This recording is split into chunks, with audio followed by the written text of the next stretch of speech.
Okay, hi everyone and welcome. This is 3 lunches under $3. My name is Kristen Keelon. I'm the direct loan analyst in the Office of Financial Aid and Scholarships.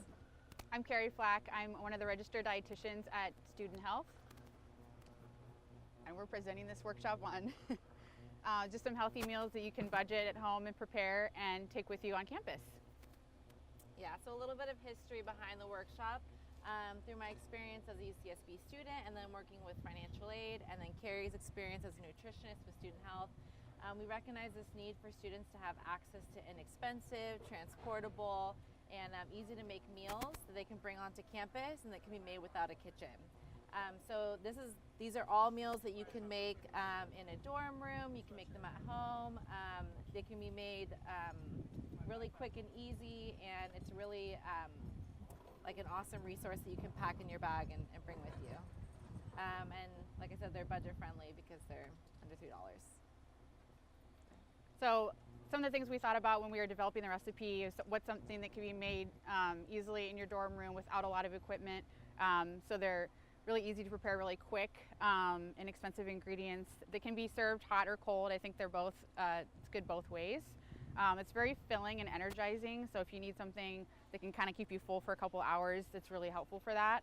And then again, it keeps well in the refrigerator, can be held for a couple days, or if you bring it on campus, you can bring a cold pack and have that in the library while you're studying. It's also very versatile. We have the same base of black beans, corn, and brown rice. So that doesn't change, but you can create different styles. Today we're going to demonstrate vegetarian style, vegan style, and protein style. So, is there anything else you wanted to add, or? No, I think that's it. They pretty much, the totals for the vegan is $2.32 per serving. Vegetarian is $2.69 per serving, and the protein style is $2.90 per serving. So very, very budget friendly. You can save a lot of money this way. So some of the nutrition highlights for the recipe. All of the recipes have a great source of fiber, about 15 grams per serving, 20 grams of protein, and except for the protein style has 30 grams of protein as well. It's also a great source of omega-3 fats, which is very anti-inflammatory. And then they also have a lot of vitamin C as well. So we're gonna go ahead and get started with the vegetarian recipe. So this gives you about 600 calories per serving. So again, really filling. 18 grams of protein, 14 grams of fiber, and then the vegetarian has a little bit more calcium than the other ones. It's about 20% of your daily value, and that's because it has mozzarella in it, and about 20% of your daily value for iron. So, so again, each recipe has the same base: black beans, corn, and brown rice. And I'm going to go ahead and start preparing that. Then Kristen's going to talk about the ingredients. The supplies that you need to make the recipe is a large mixing bowl, a can opener, a mixing spoon, just a small cutting board and knife, and then some Tupperware if you're going to take it on the go. So it's really, really straightforward. Okay. So I'm going to go ahead and put a little bit of oil in the pan. So just for demonstration purposes, we are going to heat the beans and rice and corn, so it's warm when you guys get to taste it. But in your room, you don't have to do this step at all. You can just combine them cold. Okay. So the first ingredient we are putting in is the black beans. It's not necessarily necessary to rinse the black beans, but when you do, it can reduce the sodium and the starch of them. So if you have a colander, it's like a quick thing you can do. You can find black beans at the food bank. So again, into the budget friendly. You don't necessarily even have to use black beans. You can substitute that with like pinto beans or kidney beans, whatever you really have. And the recipe itself, so it makes 4 servings. You just need 1 can. Also, if you want to add any kind of spices to the recipe, it would be a good time to add them during the bean section. So as everything's heating up, adding the spices really enhances the flavor. If you don't have spices, that's fine. But some examples of ones you can use, just even salt and pepper are great. Garlic salt is great. Something that I use a lot is there's a bruschetta big mix at Costco, and it's kind of like a Mediterranean flavor. So it has like basil and oregano, garlic, onion. That really like makes it kind of like an Italian dish. Or there's Trader Joe's has like a 21 seasoning salute, so ton of different seasonings that you can add to it too. So you can always add spices at the end, but if you are heating it up during the beans, it's a good time. Okay, and so we added sweet corn too. We have frozen corn that we defrosted overnight in the refrigerator. That's an easy way to do it. You can also rinse frozen corn in the colander under warm water. Or alternatively, you can microwave it. We're using 2 cups, and it's about 3.5 minutes that you'll want to microwave it, checking it halfway through and mixing it up. And also, you can use canned corn. Again, you can find that at the food bank sometimes. If you don't have frozen, it's a good alternative. Carrie also added brown rice. So Trader Joe's has this box. It has 3 bags of frozen brown rice. It's 2 cups in each bag, and we're using 1 bag for each recipe. So what we really tried to do is make sure that we're utilizing all of each little portion we're using. So like for the brown rice, we're not using half the bag and then you have to store that, right? It's like you buy it and you can make it all in meal prep, and then you don't have to worry about storing it afterwards. So now that we're done with the ingredients that we're going to heat, I'm going to add in the fresh ingredients. So for this recipe, we're going to use about half a cup of green onions, also known as scallions. And I like adding these because they give it a little bit of a crunch and a little bit of a fresh flavor. So it just gives it a nice texture and a little bit of color too. So we're going to add that, and then also a little bit of tomatoes. So again, these don't need to necessarily be heated, but they can be. And again, just gives it some nice color as well. And if you are heating up the tomato, it does increase the bioavailability of lycopene. Mm-hmm. So we're just going to give that a nice little stir so it's combined really well. And then we can go ahead and serve this. We're going to top it off with some of the mozzarella balls as well. But this is pretty much ready to go. I mean, it really doesn't take very long to put together.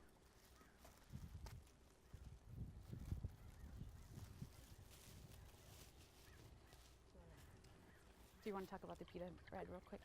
Oh, yeah.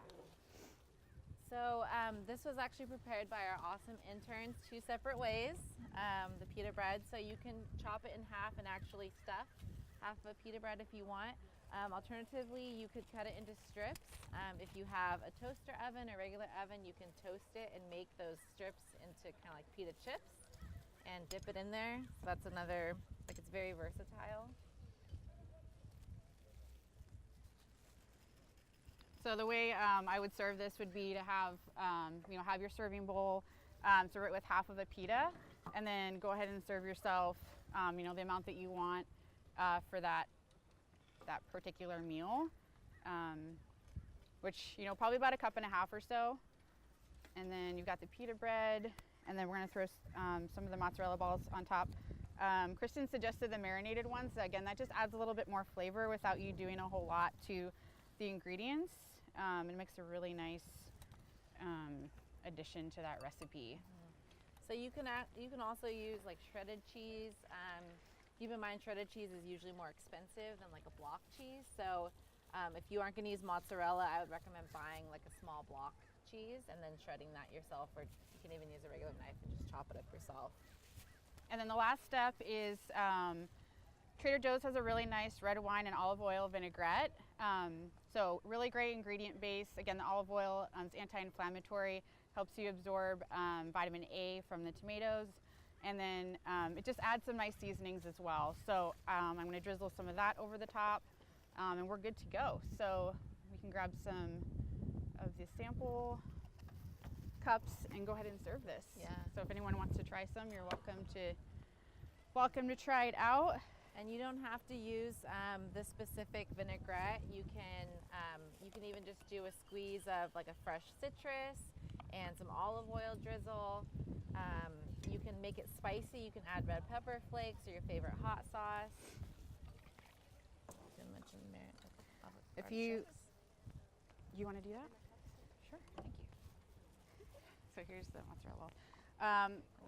Alternatively, if you don't want to use a vinaigrette, again, if you don't like the olive oil vinegar combination, you can use ranch dressing. You can use a creamy cilantro sauce. I don't know if anyone eats at Wahoo's, but they have a great cilantro sauce that they serve, and that makes everything taste a little bit better. So you can pick up something like that and drizzle that on the top as well, just for a different. And then just some other ideas for toppings: grilled artichokes, grilled marinated artichokes, chopped up and put on top. Just again, more flavor, more like a different texture.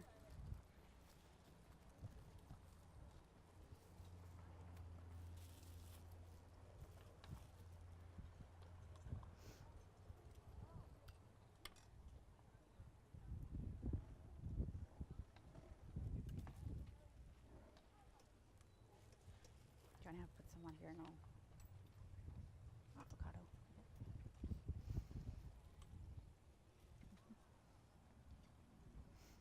And then our last topping, if you like avocado, that's another great topping. Again, very filling, great source of healthy fats.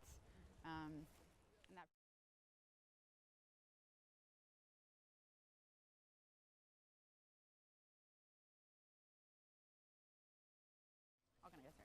Thank you all for coming. I'm Carrie Flack. I work at Student Health as a dietitian, and I'm Kristen Keelan. I'm the direct loan analyst at Financial Aid. This is 3 lunches under $3. We're doing 3 different versions of the same type of recipe. There's a vegan, a protein, and a vegetarian style. And this is going to be the vegan style. So go ahead and talk about the workshop. Sure. So basically, I was a UCSB student on financial aid and then became a staff member, and through my experiences there and Carrie's experiences working as a nutritionist at Student Health, we recognize this need for students to be able to make inexpensive, easily prepared, easy meals that they could bring onto campus and that wouldn't go bad. So this recipe is really great for freshmen living in the dorms, who don't have unlimited meal plans. This is great for people living in IV. This is basically great for everybody. You don't have to have a kitchen, and it's something that you can bring on and keep in your bag for hours, and it'll keep. So again, we're gonna go ahead and heat up some of the ingredients, but you can make it in your dorm room or your apartment cold. It comes together really within about maybe 5 to 10 minutes tops. It's very filling and energizing. It has a good source of proteins and fibers. Again, easily transported on campus, and it holds well in the refrigerator, so you can have it in your refrigerator for 3 to 4 days, and it holds really well. So some of the nutrition highlights: again, this recipe has 15 grams of fiber and about 20 grams of protein, so really good for vegans. I'm going to go ahead and get started with the base of the recipe, which is rice, beans, and corn, and we're going to heat and stir this part up just so it tastes great for you all. The basic supplies that you need are a medium-sized mixing bowl, a can opener just for the beans, and then a large serving spoon, a cutting board, a knife, and then some Tupperware. A colander is really helpful, which we have here, just to rinse the beans, but you don't have to have it. So yeah, I'm going to go ahead and get started and let Kristen talk about the ingredients a little bit. Okay, so the black beans are going in first. Like Carrie mentioned, that you can rinse them. Not necessary, but it can help reduce the sodium and the starch of the beans. So if you have a colander, that's great to do. You can find canned beans often at the food bank, so that's another way that you can cut costs on this recipe. And you can substitute other types of beans. So like if you have pinto beans or kidney beans already, you can use those instead. We are using frozen corn that we defrosted in the refrigerator overnight. You can also run it over in a colander with some warm water, like the day of. You can microwave it, so we're using 2 cups in the recipe, about 3.5 minutes in the microwave, stirring halfway through, mixing it up. That can also heat it up for you. And then alternatively, you can use canned corn. And then the brown rice, this is the brown rice we're using. There's 3 bags that come in this. We're using 1 bag per recipe. Each bag is 2 cups. So we're trying to use things that we're using the entire ingredient of, and you're not having to use half and store it away. Okay. So I'm just going to let this heat up for a few minutes. And then the next couple ingredients, are also common to all 3 recipes. And we have some green onions here that have been chopped, and then tomatoes. So I really like the scallions because they're fresh. They add a fresh flavor to it and a little bit of a texture. So it's not just all soft ingredients. So that's really nice to have. And then go ahead and add those in. You can use other types of onions too if you don't like green onions, or if you don't have them. They also add some nice color too. And then we have some tomatoes here that we're going to add. You can heat them, which improves the bioavailability of the lycopene, which is a great aspect. So I'm going to go ahead and stir that up. And that's kind of the base of the recipe.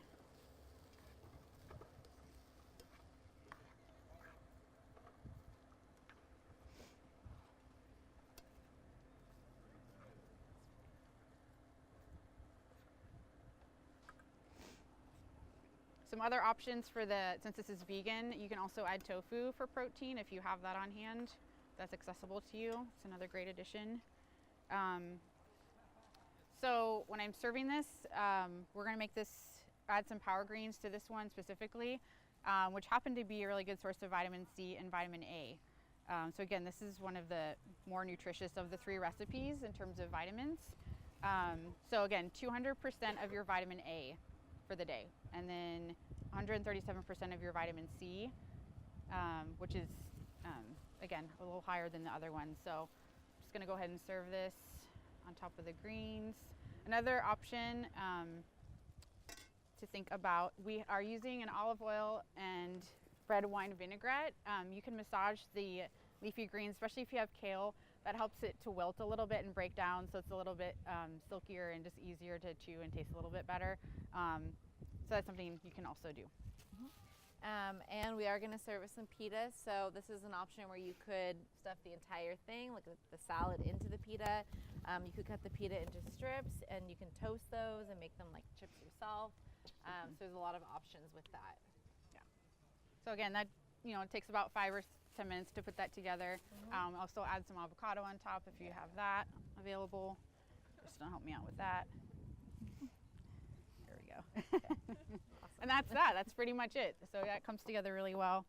And then if you like vegan cheese, it's another option. You can add vegan cheese to it. You can also sub out the vinaigrette. If you don't have vinaigrette, you can put a squeeze of lemon or lime with some olive oil. You can add spices to it, like onion, salt.